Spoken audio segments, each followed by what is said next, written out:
Hello বন্ধুরা, তোমরা দেখতে পাচ্ছ আমরা ভিডিও বানাতে আসলাম।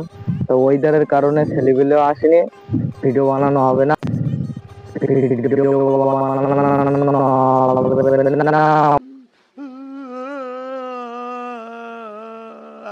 আমাদের জমিতে আসলাম, চলো আমাদের জমিটা দেখায়।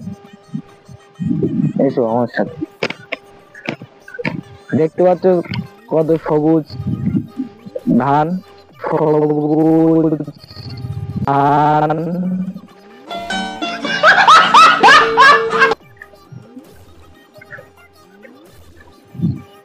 এইটা হলো আমাদের জমি, দেখতে পাচ্ছ এই জমিটা আমাদের। सब क्या देखना पड़ रहा है, अच्छा है मैं अंधा हूँ। আর আমার সাথে কারা কারা এসছে তুমি দেখো তাদের। দেখতে পাচ্ছ গাইস, এ একজন এসেছে ক্যামেরাম্যান, আর এ একজন, আর ও একজন আসছে। कौन है ये लोग, कहाँ से आते हैं? চলো গাইস সামনের দিকে যাব আর একটু, তারপরে ভিডিওটা বন্ধ করে দেবো। সামনে দেখতে পাচ্ছ আরো জমি, প্রচুর ধান। এখন ধানের সময়, সবাই ধান চাষ করেছে। ওই সামনে দেখো একটা আম গাছ।